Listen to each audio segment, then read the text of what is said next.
Chers amis, bonjour, bienvenue dans ce Good Morning Market du 9 avril. J'espère que vous allez bien, que vous avez passé un bon week-end et que vous êtes d'attaque ce matin pour étudier le Nasdaq. On va s'amuser ce matin avec le Nasdaq. Lundi, donc hier, le S&P 500 et le Nasdaq n'ont pas bougé. Dans les contrats à terme ce matin, ils sont stables. Le Nikkei progresse de 1%.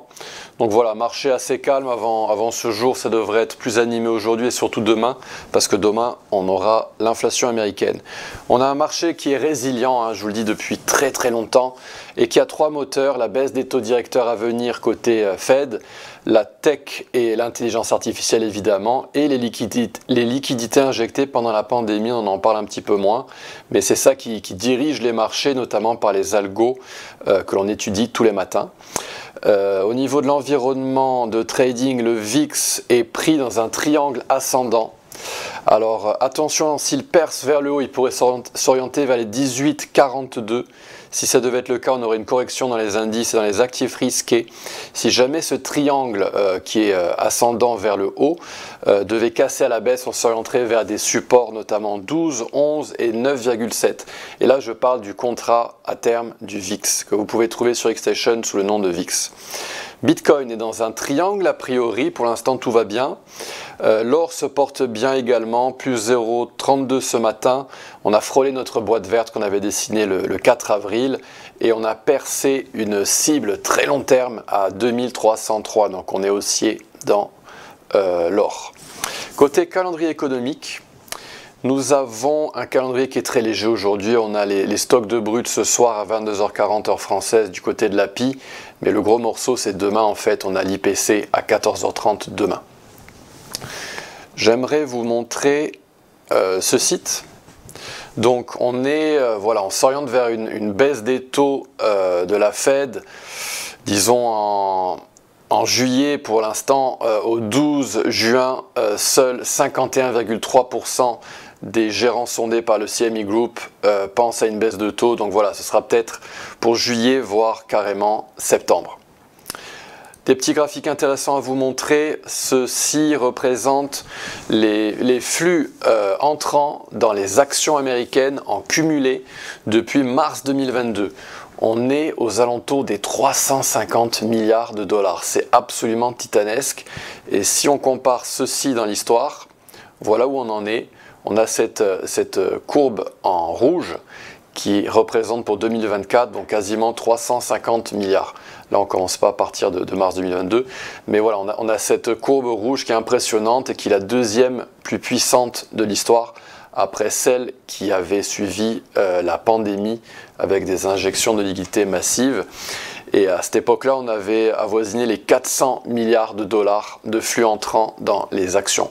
Donc voilà, c'est un marché qui est vraiment résilient, mais très puissant à la hausse, et qui est stimulé par ces flux entrants. On va basculer dans Xstation 5. Je me mets en plein écran. Petit rappel vraiment express.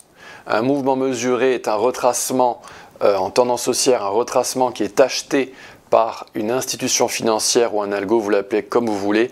Les retracements clés d'achat sont 50% et 61,8%. L'algo positionne son stop loss en dessous de la golden zone, ce qui signifie que nous pouvons le positionner à un niveau un petit peu en dessous, par exemple en dessous du retracement des 78,6%, voire carrément en dessous du creux précédent. La cible algorithmique est située au retracement négatif des 23,6%. Donc grosso modo, un algo achète dans la boîte verte, il positionne son stop loss sous la golden zone et il cible les 23,6% en négatif. Et dans le Nasdaq, voilà ce que l'on a. Donc on a cette courbe, une espèce de charabia de prix, hein, mais tout est technique et tout est simple. Premier mouvement mesuré.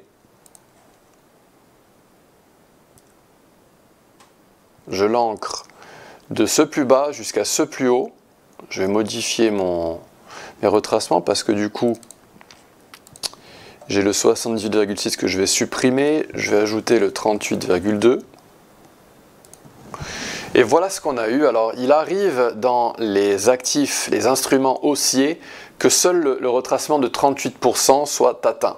Ici, on n'a pas voulu retracer jusqu'au halfway back, comme on dit en anglais, le mi-chemin à 50%. Et on a cette impression qu'il y a eu plusieurs mouvements mesurés en fait, parce qu'on a eu ici un premier mouvement mesuré qui a été tradé, quasiment, et en fait un deuxième, on a eu un retracement à 38%. La cible a été atteinte pour ce premier mouvement mesuré sur ce graphique, d'où ma boîte rouge, et par la suite on a retracé à nouveau. Et ce qui se passe là dans le Nasdaq, c'est qu'on a affaire à un deuxième mouvement mesuré. Donc je m'ancre sur le plus bas précédent, le dernier niveau qui a été acheté par l'algo, et je m'ancre sur le plus haut récent. Et là, qu'est-ce qu'on a eu? On a retracé en 3 vagues avec un petit dump à la fin, et on est venu chercher le retracement des 50%. On est en train de cibler 19 022 dans le Nasdaq après avoir atteint 18 040. Dans les prochains jours, voire prochaines semaines, on pourrait avoir une épaule tête-épaule inversée. Il faudrait casser ce niveau de prix qui est situé à 18 570 environ. Idéalement, voilà, on aimerait avoir un prix qui monterait comme ça et qui casserait ce plus haut précédent et après un retracement par la suite. Et donc ce retracement pourrait être notre prochain setup privilégié dans le Nasdaq.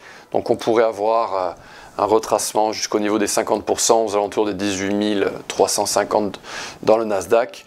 Et on rebondirait pour avoir une cible à 18 911 et ensuite 19 022.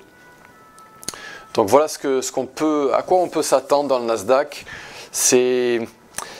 J'avoue, c'est un petit peu plus tricky, un petit peu plus piégeux que d'habitude, mais voilà le parcours qui pourrait être effectué dans le Nasdaq dans ces prochains jours et prochaines semaines.